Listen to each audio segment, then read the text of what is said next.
नमस्ते दोस्तों, हम आपको एक सच्ची घटना पर आधारित कहानी बताने जा रहे हैं जो कि हरियाणा के स्थित इसराना गांव की है। ये कहानी हमें सुनीता ने बताई है। ईश्वरी चमत्कार के बारे में एक सच्ची घटना है। एक गांव इसराना, बहुत प्यारा परिवार रहता था। उस परिवार में माँ बाप, एक बेटा और इसकी एक लाडली बेटी रहती थी। बेटी इतनी हंसमुख थी, इतनी प्यारी गूंज पूरे घर में, घर उसका ना इतनी खुशियों से भर उठता था। बहुत प्यारी मुस्कान, और बेटियां तो इतनी अच्छी होती हैं, घर में खुशियां ला देती हैं। घर में किसी चीज़ की कमी नहीं थी। माँ बाप अपनी बेटी को राजकुमारी की तरह रखते थे। समय बीतता गया, शादी की उम्र हो गई। उसके माता पिता ने उसे बड़े ही अच्छे संस्कारी परिवार में उसकी शादी की थी। विदाई के दिन पूरे घर की आंखें नम थीं, लेकिन दिल खुश था। उसकी बेटी अब नए जीवन की शुरुआत करने जा रही थी। लड़की भी बहुत खुश थी। ससुराल बहुत अच्छा मिला, पति भी बहुत अच्छा मिला। पता है, ऐसे ही 2 साल बीत गए। उसे पता ही नहीं चला कि कैसे उसके ये 2 साल खुशी खुशी बीत गए। और एक दिन इतनी अच्छी खुशखबरी आई कि वो माँ बनने वाली है। पूरा घर झूम उठा। उसके हाथों की चूड़ियों की खनखनाहट, चेहरे पर माँ बनने की खुशी की अलग ही चमक थी।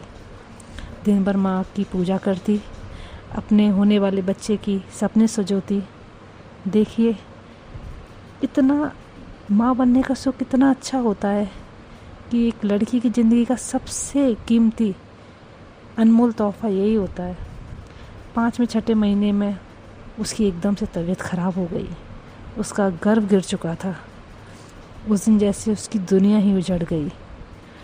जिस माँ ने अपने बच्चे के लिए सपने देखे थे, उस माँ की गोद सूनी रह गई। घर में मातम जैसा माहौल था और वो दिन रात रोती रहती थी। उसकी आंखें हंसी कहीं खो गई थी। उसकी आंखों की हंसी, मुझे तो सुनाने में ही रोना आ रहा है। धीरे धीरे समय बीतता गया। एक दिन 1 साल, 2 साल, 1.5 साल, 3 साल बीतते चले गए। दोबारा माँ बनने का सुख ही नहीं आ पाया। लोग ताने देने लगे। कोई कहता इतनी पूजा करती है, माँ भी नहीं बन पा रही है, अपनी कहती क्यों नहीं अपनी माँ से, अब तुझे औलाद भी नहीं देगी वो। उसे सब अपने शुभ कार्य में बुलाना ही बंद कर दिया। उसके अपने भी उसे ताना देने लगे। वो टूट चुकी थी। माँ के सामने बैठ के रोती, माँ इसमें मेरी गलती क्या है, आप ही बताइए।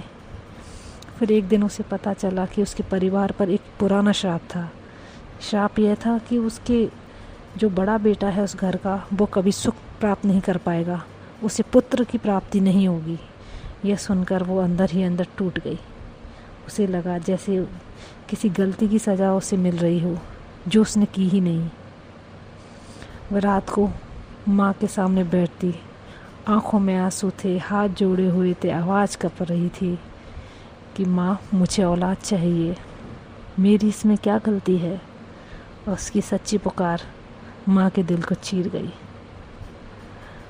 ऐसे ही 3-4 साल बाद वह गर्भवती हुई। उसके मन में डर था, कहीं ये श्राप अब भी उसके बच्चे को नहीं ले हुए। फिर वह 6ठा महीना आया।